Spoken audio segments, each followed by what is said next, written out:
ಶಿಡ್ಲಘಟ್ಟದ ಕಾಂಗ್ರೆಸ್ ಮುಖಂಡ ರಾಜೀವ್ ಗೌಡಗೆ ಸಂಕಷ್ಟ ಎದುರಾಗಿದೆ. ನಗರಸಭೆ ಪೌರಾಯುಕ್ತಗೆ ಅಶ್ಲೀಲ ಪದಗಳಿಂದ ನಿಂದನೆ ಹಿನ್ನೆಲೆ 2 ಎಫ್ಐಆರ್ ಆಗಿವೆ.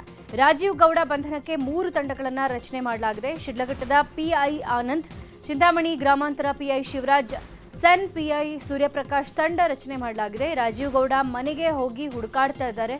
ಆದರೆ ಗಂಡ ಮನೆಯಲ್ಲಿ ಇಲ್ಲ ಅಂತ ಪತ್ನಿ ಹೇಳಿದ್ದಾರೆ. ಬೆಂಗಳೂರು ಸೇರಿದಂತೆ ಎಲ್ಲಾ ಕಡೆ ರಾಜೀವ್ ಗೌಡ ಸ್ನೇಹಿತರು, ನೆಂಟರ ಮನೆಗಳಲ್ಲಿ ಶೋಧ ನಡೀತಾ ಇದೆ. ಈ ನಡುವೆ ನಿಂದನೆ ಕೇಸಲ್ಲಿ ರಾಜೀವ್ ಗೌಡ ಬಗ್ಗೆ ಕಾರಣ ಕೇಳಿ ಕೆಪಿಸಿಸಿ ಕಾರ್ಯಾಧ್ಯಕ್ಷ ಜಿಸಿ ಚಂದ್ರಶೇಖರ್ ನೋಟಿಸ್ ಜಾರಿ ಮಾಡಿದ್ದಾರೆ. ರಾಜೀವ್ ಗೌಡ ವರ್ತನೆ, ಆಡಿರುವ ಕೀಳು ಮಾತುಗಳು ಪಕ್ಷಕ್ಕೆ ಮುಜುಗರ ತಂದಿದೆ. ಪಕ್ಷದ ಶಿಸ್ತು ಉಲ್ಲಂಘನೆ ಮಾಡಲಾಗಿದೆ. ಹೀಗಾಗಿ ನೋಟಿಸ್ ನೀಡಿ 1 ವಾರದಲ್ಲಿ ಉತ್ತರ ಕೊಡಬೇಕು ಅಂತ ಗಡುವು ಕೊಡಲಾಗಿದೆ. ಶಿಡ್ಲಘಟ್ಟದ ನಗರಸಭೆ ಪೌರಾಯುಕ್ತಿಗೆ ಅಶ್ಲೀಲ ಪದಗಳಿಂದ ನಿಂದನೆ ಪ್ರಕರಣ ಸಂಬಂಧ ಇವತ್ತು ಕರ್ನಾಟಕ ರಾಜ್ಯ ಸರ್ಕಾರಿ ನೌಕರರ ಸಂಘ ಪ್ರತಿಭಟನೆ ಹಮ್ಮಿಕೊಂಡಿದೆ. ಚಿಕ್ಕಬಳ್ಳಾಪುರದ ಜಿಲ್ಲಾಡಳಿತದ ಮುಂದೆ ಬೆಳಗ್ಗೆ 10 ಗಂಟೆಗೆ ಪ್ರತಿಭಟನೆ ನಡೆಯಲಿದೆ. ಮಹಿಳಾ ಅಧಿಕಾರಿಗೆ ಅವಾಚ್ಯ ಶಬ್ದ ಬಳಕೆ ಖಂಡನೀಯ. ನೊಂದ ಮಹಿಳೆಗೆ ನ್ಯಾಯ ಕೊಡಿಸಬೇಕು ಅಂತ ಡಿಸಿ ಮುಖಾಂತರ ಮನವಿ ಸಲ್ಲಿಸಲಿದ್ದಾರೆ. ಇನ್ನು ಪೌರಾಯುಕ್ತಿಗೆ ಕಾಂಗ್ರೆಸ್ ಮುಖಂಡ ಧಮಕಿ ಪ್ರಕರಣದ ವಿರುದ್ಧ ಬಿಜೆಪಿ ಜಿಲ್ಲಾಧ್ಯಕ್ಷ ಸೀಕಲ್ ರಾಮಚಂದ್ರ ಗೌಡ ವಾಗ್ದಾಳಿ ನಡೆಸಿದರು. ಚಿಕ್ಕಬಳ್ಳಾಪುರದಲ್ಲಿ ಮಾತನಾಡಿದ ಅವರು, ಕಾಂಗ್ರೆಸ್ ಪಕ್ಷಕ್ಕೆ ಮಾನ ಮರ್ಯಾದೆ ಇದ್ರೆ ಶಿಸ್ತು ಕ್ರಮ ಕೈಗೊಳ್ಳಬೇಕು. ಬೇರೆ ಪಕ್ಷದವರು ಮಾಡಿದ್ರೆ ಇಷ್ಟೊತ್ತಿಗೆ ಬಂಧನ ಆಗ್ತಾ ಇತ್ತು. ಕಾಂಗ್ರೆಸ್ನಲ್ಲಿರುವ ನಡವಳಿಕೆ, ಗೂಂಡಾಗಿರಿ, ಕೆಟ್ಟ ಅಭ್ಯಾಸಗಳು ಈಗ ಬಟಾ ಬಯಲಾಗ್ತಾ ಇವೆ. ಕಾಂಗ್ರೆಸ್ ಮುಖಂಡ ಮುಖವಾಡ ಕಳಚಿರೋದು ಇಡೀ ರಾಜ್ಯ, ದೇಶ ನೋಡಿದೆ. ಮುಂದಿನ ದಿನಗಳಲ್ಲಿ ಮಹಿಳೆಯರಿಂದ ಹೋರಾಟ ನಡೆಯುತ್ತೆ ಅಂತ ಎಚ್ಚರಿಕೆ ಕೊಟ್ಟಿದ್ದಾರೆ. ಕಳೆದ ಬಾರಿ ಶಿಡ್ಲಘಟ್ಟ ಕಾಂಗ್ರೆಸ್ ಕಚೇರಿಯ ಸಭೆಯಲ್ಲಿ ಉಸ್ತುವಾರಿ ಸಚಿವ ಎಂಸಿ ಸುಧಾಕರ್ಗೆ ರಾಜೀವ್ ಗೌಡ ವಾರ್ನ್ ಮಾಡಿರುವ ವಿಡಿಯೋ ಒಂದು ಈಗ ವೈರಲ್ ಆಗಿದೆ. ಚಿಮುಲ್ ಚುನಾವಣೆ ಹಿನ್ನೆಲೆ ಏರ್ಪಡಿಸಿದ್ದ ಸಭೆಯಲ್ಲಿ ಮಾತನಾಡಿದ ಅವರು, ಎಲ್ಲೋ ಇದ್ದು ರಾಜಕೀಯ ಮಾಡಬಾರದು ಅಂತ ಎಚ್ಚರಿಕೆ ಕೊಟ್ಟಿದ್ರು. ಸಂಕ್ರಾಂತಿ ಮುಗೀತು, ಇನ್ನೇನಾದ್ರೂ ಕುರ್ಚಿ ವಿಚಾರದಲ್ಲಿ ಕ್ರಾಂತಿ ಆಗುತ್ತಾ ಅನ್ನೋ ಚರ್ಚೆ ನಡೀತಾನೆ ಇದೆ. ಇವತ್ತು ಡಿಸಿಎಂ ಡಿಕೆ ಶಿವಕುಮಾರ್ ದೆಹಲಿಗೆ ಪ್ರಯಾಣ ಬೆಳೆಸಲಿದ್ದಾರೆ. ಪಂಚರಾಜ್ಯ ಚುನಾವಣಾ ಸಿದ್ಧತಾ ಸಭೆ ಹಿನ್ನೆಲೆ ದೆಹಲಿಗೆ ತೆರಳಲಿದ್ದಾರೆ. ದೆಹಲಿಯಲ್ಲಿ ಇವತ್ತು ನಡೆಯುವ ಅಸ್ಸಾಂ ಚುನಾವಣಾ ವೀಕ್ಷಕರ ಸಭೆಯಲ್ಲಿ ಡಿಕೆಶಿ ಭಾಗಿಯಾಗ್ತಿದ್ದಾರೆ. ಇನ್ನು ಭೇಟಿ ಬಳಿಕ ಹೈಕಮಾಂಡ್ ಮಟ್ಟದಲ್ಲಿ ಕೆಲ ನಾಯಕರನ್ನ ಭೇಟಿ ಆಗ್ತಾರೆ ಅಂತ ಹೇಳಲಾಗಿದೆ. ರಾಜ್ಯ ರಾಜಕಾರಣಕ್ಕೆ ಮರಳೋ ಬಗ್ಗೆ ಕೇಂದ್ರ ಸಚಿವ ಎಚ್.ಡಿ. ಕುಮಾರಸ್ವಾಮಿ ಮಾತಾಡಿದ್ದಾರೆ. ಬೆಂಗಳೂರಲ್ಲಿ ಮಾತಾಡಿದ ಅವರು, ರಾಜ್ಯ ರಾಜಕೀಯದಿಂದ ನಾನು ದೂರ ಸರಿಯೋದಿಲ್ಲ. ನಾನು ರಾಜಕಾರಣದಲ್ಲಿ ಇದ್ದೀನಿ. ನಾನು ಎಲ್ಲಿರಬೇಕು ಅಂತ ತೀರ್ಮಾನ ಮಾಡೋದು ರಾಜ್ಯದ ಜನತೆ. ನಮ್ಮ ಮೈತ್ರಿಯಲ್ಲಿ ಯಾವುದೇ ಗೊಂದಲ ಇಲ್ಲ. ನಮ್ಮ ಉದ್ದೇಶ ರಾಜ್ಯದಲ್ಲಿ ಒಳ್ಳೆ ಸರ್ಕಾರ ತರಬೇಕನ್ನೋದಷ್ಟೇ. ನಾನು ರಾಜ್ಯ ರಾಜಕೀಯ ಯಾವ ಸಮಯದಲ್ಲಿ ಬರಬೇಕು ಅಂತ ತೀರ್ಮಾನ ಮಾಡ್ತೀನಿ ಅಂತ ಹೇಳಿದ್ದಾರೆ. ನಾನು ಯಾವ ಸ್ಥಾನದಲ್ಲಿ ಇರಬೇಕು ಅನ್ನೋದು ತೀರ್ಮಾನ ಮಾಡೋದು ಅವರು, ನನ್ನ ಕೈಲಿಲ್ಲ. ಆದರೆ ರಾಜ್ಯದ ರಾಜಕಾರಣದಿಂದ ನಾನು ದೂರ ಸರಿತೀನಿ ಅಂತಕ್ಕಂಥದ್ದು ಯಾರಾದರೂ ತಿಳ್ಕೊಂಡಿದ್ರೆ ದೂರ ಸರಿಯತಕ್ಕಂಥ ಪ್ರಶ್ನೆ ಇಲ್ಲ. ರಾಜ್ಯದ ರಾಜಕಾರಣದಲ್ಲೂ ಇರ್ತೀನಿ. ಕೇಂದ್ರದಲ್ಲಿ ಗೌರವಾನ್ವಿತ ಪ್ರಧಾನಮಂತ್ರಿಗಳು ಏನೊಂದು ಹುದ್ದೆ ಕೊಟ್ಟಿದ್ದಾರೆ. ಆ 2 ಇಲಾಖೆಯಲ್ಲಿ ದೇಶದಲ್ಲಿ ಪ್ರಾಮಾಣಿಕವಾಗಿ ನನ್ನ ಕೈಲಿರೋ ಮಟ್ಟಿಗೆ 2 ಇಲಾಖೆಯಿಂದ ನಿನ್ನೆ ಸಚಿವ ದಿನೇಶ್ ಗುಂಡೂರಾವ್ ಭಾಗಿಯಾಗಿದ್ದ ಸಂಕ್ರಾಂತಿ ಕಾರ್ಯಕ್ರಮದಲ್ಲಿ ಬೆಂಕಿ ಹೊತ್ಕೊಂಡಿತ್ತು. ಚಿಕ್ಕಪೇಟೆ ಸಂಕ್ರಾಂತಿ ಕಾರ್ಯಕ್ರಮದಲ್ಲಿ ಫ್ಲೆಕ್ಸ್ಗೆ ಬೆಂಕಿ ಕಾಣಿಸಿತು. ಸಚಿವ ದಿನೇಶ್ ಗುಂಡೂರಾವ್ ಆಗಮಿಸ್ತಾ ಇದ್ದಂತೆ ಆಯೋಜಕರು ಪಟಾಕಿ ಹಚ್ಚಿದ್ರು. ಈ ವೇಳೆ ಪಟಾಕಿಯ ಕಿಡಿ ಫ್ಲೆಕ್ಸ್ಗೆ ತಾಗಿ ಸ್ವಾಗತ ಕಮಾನು ಧಗಧಗನೆ ಹೊತ್ತಿ ಉರಿಯಿತು. ಬಳಿಕ ಸಮಯ ಪ್ರಜ್ಞೆ ಮೆರೆದ ಜನ ಬೆಂಕಿಯನ್ನು ನಂದಿಸಿದ್ದಾರೆ. ತಂಗಿ ಮಾಡಿದ ಎಡವಟ್ಟಿನಿಂದಾಗಿ ನಟಿ ಕಾರುಣ್ಯ ಸಂಕಷ್ಟ ಅನುಭವಿಸುವ ಸ್ಥಿತಿ ಬಂದಿದೆ.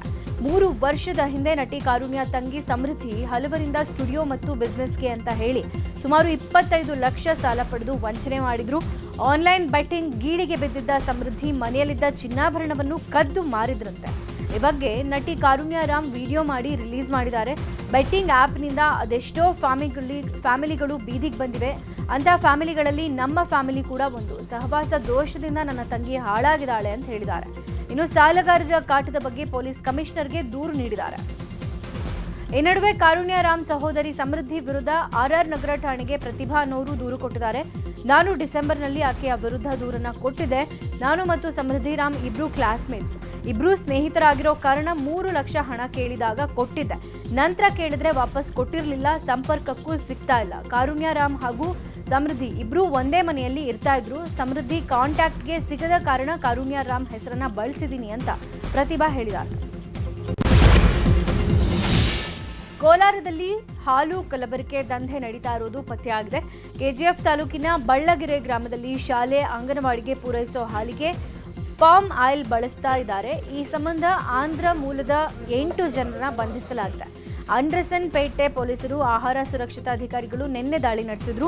ಈ ವೇಳೆ ಕಲಬೆರಕೆ ಹಾಲು ತಯಾರಿಕೆಗೆ ಬಳಸಿದ 350 packet expiry milk powder 90 box chemical seize ಮಾಡಿದ್ದಾರೆ. ಈ ಸಂಬಂಧ ವೆಂಕಟೇಶಪ್ಪ, ಬಾಲಾಜಿ, ದಿಲೀಪ್, ಬಾಲರಾಜು, ಮನೋಹರ್ ಸೇರಿದಂತೆ 8 ಮಂದಿಯನ್ನ ಅರೆಸ್ಟ್ ಮಾಡಲಾಗಿದೆ. ಕಲಬೆರಕೆ ಹಾಲು ದಂಧೆಕೋರರ ವಿರುದ್ಧ ಕ್ರಮ ಕೈಗೊಳ್ಳುತ್ತೇವೆ ಅಂತ ಕೆಜಿಎಫ್ ಎಸ್ಪಿ ಶಿವಾಂಶು ರಜಪೂತ್ ಹೇಳಿದ್ದಾರೆ. ಗದಗದ ಲಕ್ಕುಂಡಿಯಲ್ಲಿ ನಿಧಿ ಸಿಕ್ಕ ಬೆನ್ನಲ್ಲೇ ಇವತ್ತಿನಿಂದ ಉತ್ಖನನ ನಡೆಸೋಕೆ ಲಕ್ಕುಂಡಿ ಅಭಿವೃದ್ಧಿ ಪ್ರಾಧಿಕಾರ ನಿರ್ಧಾರ ಮಾಡಿದೆ. ಶ್ರೀ ಕೋಟೆ ವೀರಭದ್ರೇಶ್ವರ ದೇವಸ್ಥಾನದ ಆವರಣದಲ್ಲಿ ಉತ್ಖನನಕ್ಕೆ ಅಧಿಕಾರಿಗಳು ಸಜ್ಜಾಗಿದ್ದಾರೆ. ಮತ್ತೊಂದು ಕಡೆ ಲಕ್ಕುಂಡಿಯಲ್ಲಿ ನಿಧಿಗಳ್ಳರ ಹಾವಳಿ ಹೆಚ್ಚಾಗಿದ್ದು 50ಕ್ಕೂ ಅಧಿಕ ಸಿಸಿ ಕ್ಯಾಮೆರಾ ಅಳವಡಿಸಲಾಗ್ತಾ ಇದೆ. ಐತಿಹಾಸಿಕ ದೇಗುಲಗಳಿಗೂ ಭದ್ರತೆ ಒದಗಿಸಲಾಗಿದೆ. ಗದಗದ ಲಕ್ಕುಂಡಿಯಲ್ಲಿ ಚಿನ್ನದ ನಿಧಿ ಸಿಕ್ಕ ಬೆನ್ನಲ್ಲೇ ಮತ್ತೆ ಪುರಾತನ ವಸ್ತುಗಳು ಪತ್ತೆಯಾಗಿವೆ. ರೆಡ್ಡಿ ಕುಟುಂಬ ಪಾಯ ತೆಗೆಯೋ ವೇಳೆ ಚಿನ್ನ, ವಜ್ರ, ಸ್ಫಟಿಕ ನಾಣ್ಯಗಳು ಸಿಕ್ಕಿವೆ. ತೋಟಯ್ಯ, ಕಾಶಯ್ಯ, ಪತ್ರಿಮಠ ಅವರಿಗೆ ಪಂಚನೀಲ, ಗಾಣಿಕ ನೀಲ, ಇಂದ್ರನೀಲ, ಹರಳುಗಳು, ಜಂಬನೀಲ ಮತ್ತು ಸಿಕ್ಕಿವೆ.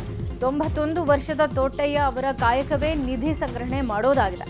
ನಾನು ಸಂಗ್ರಹಿಸಿದ ವಸ್ತುಗಳನ್ನು ಸರ್ಕಾರಕ್ಕೆ ಕೊಡೋದಿಲ್ಲ ಅಂತ ಹೇಳಿದ್ದಾರೆ. ಮಂಡ್ಯದ ಹೊಸಹಳ್ಳಿಯಲ್ಲಿ ಬಸವನ ಮೇಲೆ ನಟ ಗಿಲ್ಲಿ ಭಾವಚಿತ್ರ ಮೂಡಿಬಂದಿದೆ. ಸಂಕ್ರಾಂತಿ ಹಿನ್ನೆಲೆ ಹೊಸಹಳ್ಳಿಯಲ್ಲಿ ಕಿಚ್ಚು ಹಾಯಿಸೋಕೆ ಕರೆತಂದಿದ್ದ ಬಸವನ ಮೇಲೆ ಗಿಲ್ಲಿಯ ಭಾವಚಿತ್ರ ಬಿಡಿಸಿರುವ ದೃಶ್ಯ ಕಂಡುಬಂದಿದೆ. ಇದರ ಜೊತೆಗೆ ಅಭಿಮಾನಿಗಳು ಗಿಲ್ಲಿ ಡೈಲಾಗ್ ಕೂಡ ಬಸವನ ಮೇಲೆ ಬರೆದಿದ್ದಾರೆ. ಎಲ್ಲರ ಗಮನ ಸೆಳೆದಿದ್ದಾರೆ. ಮಂಡ್ಯದಲ್ಲಿ ಸಂಕ್ರಾಂತಿ ಹಬ್ಬದ ಸಂಭ್ರಮದ ವೇಳೆ ಅವಘಡವೊಂದು ಸಂಭವಿಸಿದೆ. ಸಂಕ್ರಾಂತಿಯ ಕಿಚ್ಚು ಹಾಯೋ ವೇಳೆ ಎತ್ತುಗಳು ಜನರ ಮೇಲೆ ಜಿಗಿದ ಘಟನೆ ಹೊಸಹಳ್ಳಿಯಲ್ಲಿ ನಡೆದಿದೆ. ಕಿಚ್ಚು ಹಾಯೋದನ್ನು ನೋಡೋಕೆ ಸಾವಿರಾರು ಜನರು ಸೇರಿದ್ದು ಏಕಾಏಕಿ ಎತ್ತುಗಳು ಜನರ ಬಳಿಗೆ ಧಾವಿಸಿವೆ. ಇಬ್ಬರಿಗೆ ಗಾಯಗಳಾಗಿವೆ. ಕೋಲಾರ ಜಿಲ್ಲೆ ಬಂಗಾರಪೇಟೆಯ ಹೊರವಲಯದಲ್ಲಿ ಬೈಕ್ನಲ್ಲಿ ಗಾಂಜಾ ಸಾಗಾಟ ಮಾಡ್ತಾ ಇದ್ದ ಆರೋಪಿಯನ್ನ ಅಬಕಾರಿ ಪೊಲೀಸರು ಬಂಧಿಸಿದ್ದಾರೆ. ಬೆಂಗಳೂರಿನ ನಿವಾಸಿ ಮೊಹಮ್ಮದ್ ಸಾಹುಲ್ ಬಂಧಿತ ಆರೋಪಿ.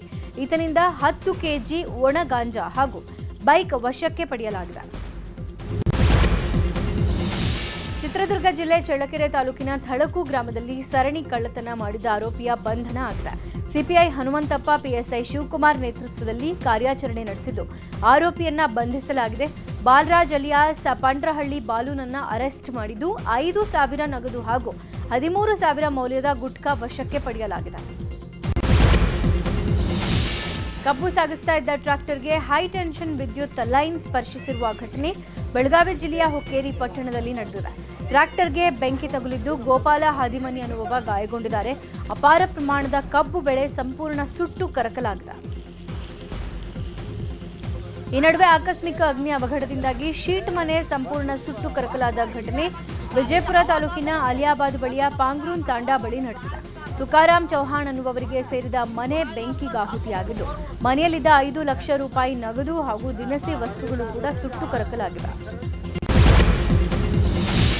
ಬೀದರ್ ಜಿಲ್ಲೆ ಬಸವ ಕಲ್ಯಾಣದಲ್ಲಿರುವ ಇತಿಹಾಸ ಪ್ರಸಿದ್ಧ ಕಲ್ಯಾಣ ಚಾಲುಕ್ಯರ ಕೋಟೆ ದುಸ್ಥಿತಿಯಲ್ಲಿದೆ. ಕೋಟೆಯ ಆವರಣದಲ್ಲಿ ಗಿಡಗಂಟಿ, ಹುಲ್ಲುಕಡ್ಡಿ ಬೆಳೆದ ಪರಿಣಾಮ ಕೋಟೆ ನೋಡೋಕೆ ಬಂದ ಜನ ಅರ್ಧಕ್ಕೆ ವಾಪಸ್ ಹೋಗುವಂತಾಗಿದೆ. ಕೋಟೆ ವೀಕ್ಷಣೆಗೆ ಬರೋ ಪ್ರವಾಸಿಗರಿಗೆ ಮೂಲಭೂತ ಸೌಕರ್ಯ ಕೂಡ ಸಿಗ್ತಾ ಇಲ್ಲ. ಜಿಲ್ಲಾಡಳಿತ ಕೋಟೆ ಸಂರಕ್ಷಣೆ ಹಾಗೂ ಪ್ರವಾಸಿಗರಿಗೆ ಮೂಲ ಸೌಕರ್ಯಗಳನ್ನು ಕಲ್ಪಿಸಬೇಕು ಅಂತ ಸ್ಥಳೀಯರು ಒತ್ತಾಯಿಸುತ್ತಿದ್ದಾರೆ. ಇವತ್ತಿನಿಂದ ತುಮಕೂರಿನಲ್ಲಿ ರಾಷ್ಟ್ರೀಯ ಒಲಿಂಪಿಕ್ಸ್ ಪಂದ್ಯಾವಳಿ ಆರಂಭವಾಗಲಿದೆ. ನಗರದ ಮಹಾತ್ಮ ಗಾಂಧಿ ಕ್ರೀಡಾಂಗಣದಲ್ಲಿ ಮಧ್ಯಾಹ್ನ 3ಕ್ಕೆ ಸಿಎಂ ಸಿದ್ದರಾಮಯ್ಯ ಕಾರ್ಯಕ್ರಮವನ್ನು ಉದ್ಘಾಟನೆ ಮಾಡಲಿದ್ದಾರೆ. ಈಗಾಗಲೇ ಸರ್ಕಾರಿ ಹೈಸ್ಕೂಲ್ ಮೈದಾನ, ಡಾಕ್ಟರ್ ಜಿ ಪರಮೇಶ್ವರ್ ಒಳಾಂಗಣ ಕ್ರೀಡಾ ಸಂಕೀರ್ಣ, ಮಹಾತ್ಮ ಗಾಂಧಿ ಕ್ರೀಡಾಂಗಣ ಸಜ್ಜಾಗಿದೆ. ಐಪ್ಯಾಕ್ ದಾಳಿ ಪ್ರಕರಣದಲ್ಲಿ ಪಶ್ಚಿಮ ಬಂಗಾಳ ಸಿಎಂ ಮಮತಾ ಬ್ಯಾನರ್ಜಿ ಸರ್ಕಾರಕ್ಕೆ ಸುಪ್ರೀಂ ಕೋರ್ಟ್ನಲ್ಲಿ ಹಿನ್ನಡೆ ಆಗಿದೆ. ಇಡಿ ಅಧಿಕಾರಿಗಳ ವಿರುದ್ಧ ದಾಖಲಾಗಿರುವ ಎಫ್ಐಆರ್ಗೆ ತಡೆ ನೀಡಿರುವ ಸುಪ್ರೀಂ ಕೋರ್ಟ್ ತನಿಖಾ ಸಂಸ್ಥೆ ಕೆಲಸದಲ್ಲಿ ಪೊಲೀಸರು ಹಸ್ತಕ್ಷೇಪ ಮಾಡಿದ್ದಾರೆ ಅನ್ನೋ ಗಂಭೀರ ವಿಷಯ ತಿಳಿಸಿದೆ. ಕೋರ್ಟ್ ಪಶ್ಚಿಮ ಬಂಗಾಳ ಸರ್ಕಾರ ಮತ್ತು ಪೊಲೀಸರಿಗೆ ನೋಟಿಸ್ ಜಾರಿ ಮಾಡಿದ್ದು 2 ವಾರಗಳಲ್ಲಿ ಪ್ರತಿಕ್ರಿಯೆ ನೀಡಬೇಕು ಅಂತ ಸೂಚನೆ ಕೊಟ್ಟಿದೆ. ಅಷ್ಟೇ ಅಲ್ಲದೆ ಇಡಿ ದಾಳಿಗೆ ಸಂಬಂಧಪಟ್ಟಂತೆ ಎಲ್ಲಾ ಸಿಸಿಟಿವಿ ದೃಶ್ಯಾವಳಿಗಳನ್ನು ಸಂರಕ್ಷಿಸೋಕೆ ಸಹ ಆದೇಶ ಕೊಟ್ಟಿದೆ. ಇನ್ನು ಪ್ರಕರಣದ ವಿಚಾರಣೆಯನ್ನ ಫೆಬ್ರವರಿ 3ಕ್ಕೆ ಮುಂದೂಡಿದೆ. ಇಡೀ ಏಷ್ಯಾದಲ್ಲಿ ಅತ್ಯಂತ ಶ್ರೀಮಂತ ಪಾಲಿಕೆ ಅಂತ ಕರೆಸಿಕೊಳ್ಳುವ ಮುಂಬೈ ಮಹಾನಗರ ಪಾಲಿಕೆಯ ಚುನಾವಣೆಯ ಫಲಿತಾಂಶ ಇಂದು ಹೊರಬೀಳುತ್ತೆ. ನಿನ್ನೆ ಮುಂಬೈ ನಾಗರಿಕರು ಸೇರಿದಂತೆ ಬಾಲಿವುಡ್ ನಟ ನಟಿಯರು, ಕ್ರಿಕೆಟ್ ತಾರೆಯರು, ಉದ್ಯಮಿಗಳು, ರಾಜಕಾರಣಿಗಳು ತಮ್ಮ ಹಕ್ಕನ್ನು ಚಲಾಯಿಸಿದ್ರು. ಇವತ್ತು ಮತ ಎಣಿಕೆ ನಡೆಯುತ್ತೆ. ಈ ಚುನಾವಣೆಯಲ್ಲಿ ಬಿಜೆಪಿ ಮತ್ತು ಏಕನಾಥ್ ಶಿಂದೆ ಅವರ ಶಿವಸೇನೆ ಮೈತ್ರಿ ದೊಡ್ಡ ಗೆಲುವು ಸಾಧಿಸಲಿದೆ ಅಂತ ಎಕ್ಸಿಟ್ ಪೋಲ್ಗಳು ಭವಿಷ್ಯ ನುಡಿದಿವೆ. 30 ವರ್ಷಗಳಲ್ಲೇ ಮೊದಲ ಬಾರಿಗೆ ಉದ್ಧವ್ ಠಾಕ್ರೆ ಬಣದ ಶಿವಸೇನೆ ಅಧಿಕಾರದಿಂದ ವಂಚಿತವಾಗುವ ಸಾಧ್ಯತೆ ಇದೆಯಂತ. ದೇಶದೊಳಗೆ ಸಾಮಾಜಿಕ ಮತ್ತು ಕಾನೂನಾತ್ಮಕವಾಗಿ ಸಮಸ್ಯೆ ತರುವಂತಹ ವಿದೇಶಿಗರಿಗೆ ಅಮೆರಿಕ ಶಾಕ್ ಕೊಟ್ಟಿದೆ. ಕೆಲ ದೇಶಗಳ ನಿವಾಸಿಗಳಿಗೆ ವೀಸಾ ನೀಡೋದನ್ನೇ ಸ್ಥಗಿತಗೊಳಿಸಿದೆ. ಒಟ್ಟು 75 ದೇಶಗಳಿಗೆ ಅಮೆರಿಕದ ವೀಸಾ ಪ್ರಕ್ರಿಯೆಯನ್ನ ಅನಿರ್ದಿಷ್ಟಾವಧಿಯವರೆಗೂ ಫ್ರೀಸ್ ಮಾಡಿದೆ.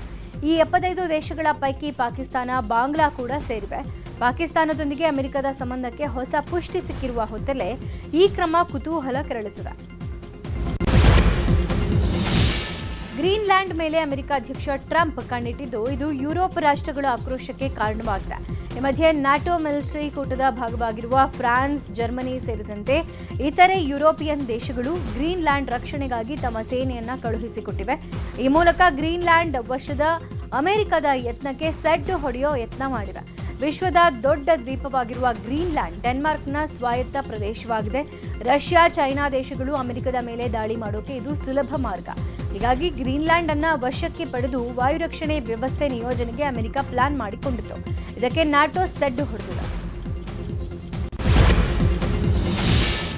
ಇರಾನ್ನಲ್ಲಿ ಯುದ್ಧದ ಕಾರ್ಮೋಡ ದಿನೇ ದಿನೇ ಹೆಚ್ಚುತ್ತಾ ಇದೆ. ಯಾವುದೇ ಕ್ಷಣದಲ್ಲಿ ಅಮೆರಿಕ ದಾಳಿ ಮಾಡೋ ಸಾಧ್ಯತೆ ಇದೆ. ಇರಾನ್ ಸರ್ಕಾರದ ಜೊತೆಗೆ ಭಾರತ ಸಂಪರ್ಕದಲ್ಲಿದ್ದು, ಅಲ್ಲಿರೋ ಭಾರತೀಯರ ಸುರಕ್ಷತೆಗೆ ಕ್ರಮ ಕೈಗೊಳ್ತಾ ಇದೆ. ಭಾರತೀಯರನ್ನ ಏರ್ಲಿಫ್ಟ್ ಮಾಡೋಕೆ ಸಿದ್ಧತೆ ನಡೆಸಲಾಗಿದೆ. ಟೆಹರಾನ್ ಸೇರಿ ವಿವಿಧೆಡೆ 10,000ಕ್ಕೂ ಅಧಿಕ ಭಾರತೀಯರಿದ್ದು, ಇವತ್ತು ಮೊದಲ ತಂಡದ ಏರ್ಲಿಫ್ಟ್ ಆಗುತ್ತೆ. ಮೊದಲ ತಂಡದಲ್ಲಿ ಟೆಹರಾನ್ನ ಗುಲಿಸ್ತಾನ್ ವಿವಿ ಮತ್ತು ಶಾಹಿದ್ ಬೆಹೆಶ್ತಿ ವಿವಿಯ ವಿದ್ಯಾರ್ಥಿಗಳು ಇರೋ ಸಾಧ್ಯತೆ ಇದೆ. ಅಂಡರ್ 19 ಏಕದಿನ ವಿಶ್ವಕಪ್ನ ಮೊದಲ ಪಂದ್ಯದಲ್ಲಿ ಭಾರತ ಭರ್ಜರಿ ಗೆಲುವು ಸಾಧಿಸಿದೆ. ಮಳೆ ಪೀಡಿತ ಪಂದ್ಯದಲ್ಲಿ ಮೊದಲು ಬ್ಯಾಟ್ ಮಾಡಿದ ಅಮೆರಿಕ ಭಾರತದ ಬೌಲಿಂಗ್ ದಾಳಿಗೆ ತತ್ತರಿಸಿದ್ದು, 35.7 ಓವರ್ಗೆ 107 ರನ್ ಆಲ್ಔಟ್ ಆಯಿತು. ಇದಕ್ಕೆ ಪ್ರತಿಯಾಗಿ ಟೀಂ ಇಂಡಿಯಾ 4 ವಿಕೆಟ್ ನಷ್ಟಕ್ಕೆ ಗೆಲುವಿನ ನಗೆ ಬೀರಿದೆ. ಈ ಮೂಲಕ ಭಾರತ ತಂಡ 6 ವಿಕೆಟ್ಗಳ ಭರ್ಜರಿ ಗೆಲುವು ಸಾಧಿಸಿದೆ. ಬಾಂಗ್ಲಾ ತಂಡದ ಹಿರಿಯ ಆಟಗಾರರ ಬಂಡಾಯಕ್ಕೆ ಮಣಿದ ಬಿಸಿಬಿ ಹಣಕಾಸು ಸಮಿತಿ ಅಧ್ಯಕ್ಷ ಎಂ ನಜ್ಮುಲ್ನನ್ನು ವಜಾ ಮಾಡಿದೆ.